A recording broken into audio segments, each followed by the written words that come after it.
प्लुत स्वर। प्लुत स्वर वो होते हैं जिनके उच्चारण में हर्षु से 3 गुना समय लगता है। मतलब प्लुत स्वर वो होते हैं जिसके उच्चारण में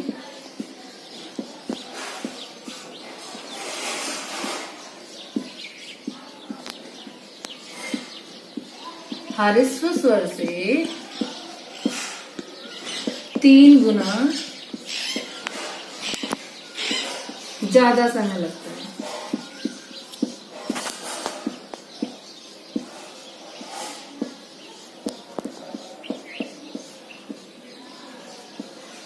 ये होते हैं प्लुत स्वर।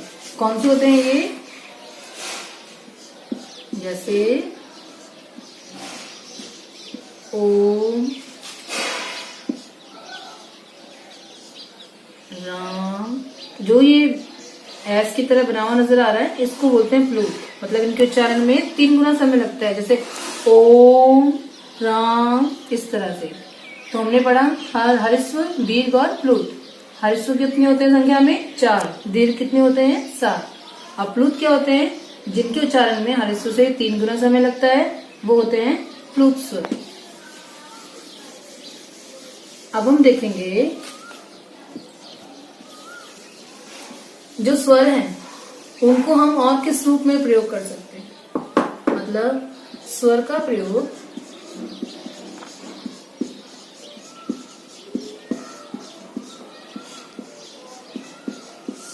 मात्रा के रूप में। मात्रा के रूप में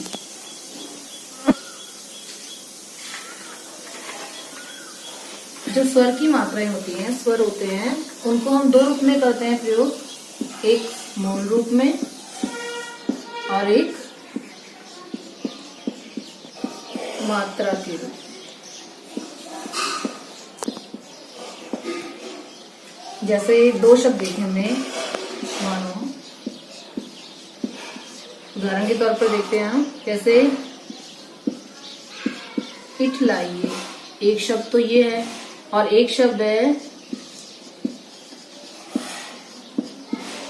दिखलाइए। अभी 2 शब्द हैं, इसमें देखो पहले में ई हो रहा है, ये किस रूप में?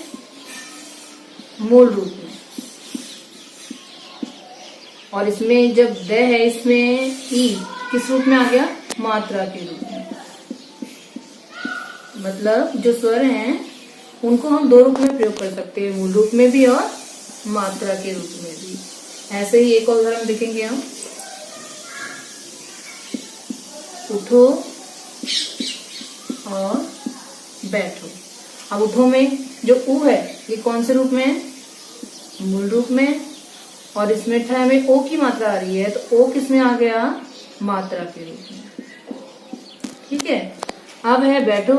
अब बैठो में आई है, आई ये किस में आ रहा है? मात्रा के रूप में। और ओ किस में आ रहा है? मात्रा के रूप में। समझ में आया? मतलब जो स्वर हैं इनको 2 रूप में प्रयोग करते हैं, मूल रूप में भी कर सकते हैं और मात्रा के रूप में भी कर सकते हैं। हमने हरिस्व स्वर और दीर्घ स्वर पढ़ा। अब हरिस्व स्वर और दीर्घ स्वर में बहुत अंतर होता है अर्थ के आधार पर, जिसको हम समझते हैं कैसे। जैसे हरिस्व और दीर्घ स्वर, मतलब इनका जो प्रयोग होता है इसके आधार पर इनके अर्थ को समझते हैं हम। अब हरिस्व में क्या हो गया? से ये है नम, और दीर्घ में क्या बन जाएगा? ये नाम। ऐसे है हरिस्व में दिन, और दीर्घ में क्या बन जाएगा? दीन। ऐसे ही है कल, और इसमें क्या बन जाएगा? काल। अधि और अधि। मतलब ये जो है हरिस्व और दीर्घ स्वर, इनका जो प्रयोग करते हैं इनको अर्थ समझते हैं, इसलिए इनके प्रयोग में सतर्कता और शुद्धता होना बहुत जरूरी है। उसे हमें समझना होगा, तभी हम इनको सही ढंग से लिख पाएंगे। अब हम पढ़ेंगे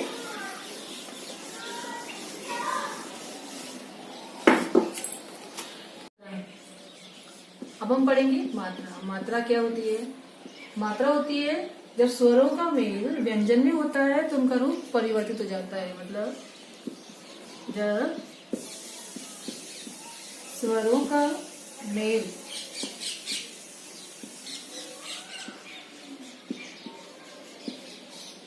व्यंजन में होता है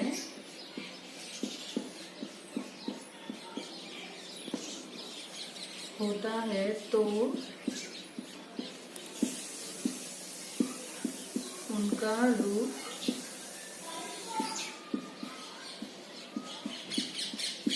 परिवर्तित हो जाता है।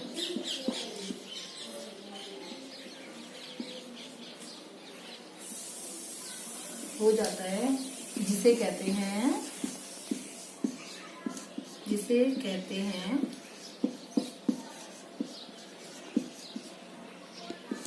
मात्रा।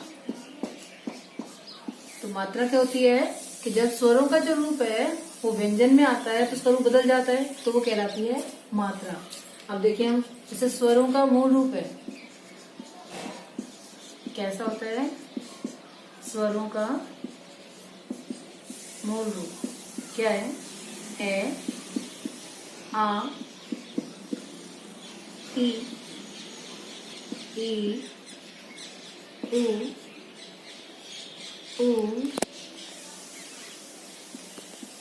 ए, आई, ओ, औ। अब इसको यदि हम मात्रा के रूप में करते हैं तो कैसे करेंगे? इस तरह। आ की मात्रा ऐसे, ई कैसे, बड़ी की ऐसे, ऊ इस तरह, बड़ा ऊ ऐसे, सॉरी ई की ऐसे, ए की ऐसे, आई की ऐसे, ओ की ऐसे और औ की ऐसे। मतलब स्वरों का मूल रूप इस तरह से होता है और जब वो मात्राएं बनती हैं तो उनका रूप इस तरह से परिवर्तित हो जाता है। अब हम देखेंगे स्वरों का व्यंजन से किस प्रकार मेल होता है। मतलब जो व्यंजन होते हैं उनके साथ मात्राओं का मेल किस प्रकार होता है।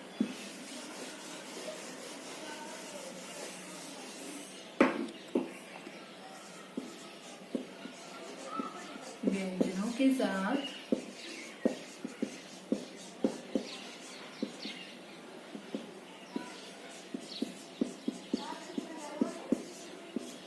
मात्राओं का मेल कैसे होता है? जैसे ये है क, तो इसमें आ की मात्रा लगाई तो का बन गया, छोटी की लगाई तो की, बड़ी की लगाई तो की। इस तरह से मतलब जो स्वर होते हैं उनका वो मात्राओं के रूप में किस प्रकार लगते हैं व्यंजन के साथ? इस तरह से क, का, की, कु, कु, के, कै, को, ख। समझ में आ गया कि जो मात्राएं होती है उनका व्यंजनों के साथ किस तरह से मेल होता है। अब हम पढ़ेंगे स्वरों का, वर्णों का। जो स्वर हैं, स्वर जो वर्ण हैं उनका उच्चारण स्थान कौन कौन से होते हैं। हम पढ़ेंगे जो स्वर वर्ण होते हैं उनके उच्चारण स्थान। अब जो है स्वर ए और आ, मतलब इनका जब हम इनको उच्चारण करते हैं, इनको बोलते हैं तो बोलते समय जो जीवा है वो किसी भी भाग को स्पर्श करती है मुख के, उसे कहते हैं उच्चारण के आधार। मतलब इनका जो स्पर्श होता है ए और आ, इसका उच्चारण स्थान कौन सा है? कंठ। ई और ई, इसका कौन सा है? तालु। ऊ और ऊ, इसका कौन सा है? ओष्ठ। री, इसका है मूर्धा।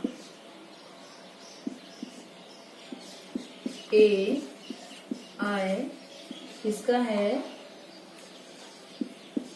कंठ और तालु, दोनों से होता है इसका। ओ और औ, इसका होता है कंठ और ओष्ठ। मतलब जो ये स्वर वर्ण है, इनके उच्चारण के स्थान पर इनको अलग अलग किया गया है। तो ए और आ है, ये होता है कंठ के आधार पर, मतलब जब प्राणवायु जो होती है वो कंठ को स्पर्श करती है, कंठ से निकलती है, तो ये होते हैं, इनका उच्चारण स्थान बन जाता है कंठ के आधार पर। ई और ई है, इसका होता है तालु। तालु क्या होता है? दांतों के ठीक ऊपर वाला स्थान जो होता है, गड्ढेनुमा स्थान जो होता है, उसे बोलते हैं तालु। फिर ऊ और ऊ का होता है ओष्ठ। ओष्ठ हम जानते ही हैं, होठ, हमारे ऊपर और नीचे वाले दोनों होठ मिलकर जिससे उच्चारण होता है वो होता है, उसे कहते हैं ओष्ठ के आधार पर। अब है मूर्धा। मूर्धा क्या होती है? तालु के ठीक ऊपर वाली संरचना जो प्लेन होती है उसे कहते हैं मूर्धा। जैसे जीवा होती है वो उस स्थान को स्पर्श करती है। ए और आई में होता है कंठ और तालु। कंठ हमने पढ़ ही लिया और तालु पढ़ लिया। और औ का होता है कंठ और ओष्ठ। अब हम अयोगवा और जो व्यंजन है उसका हम नेक्स्ट लेक्चर में पढ़ेंगे। धन्यवाद।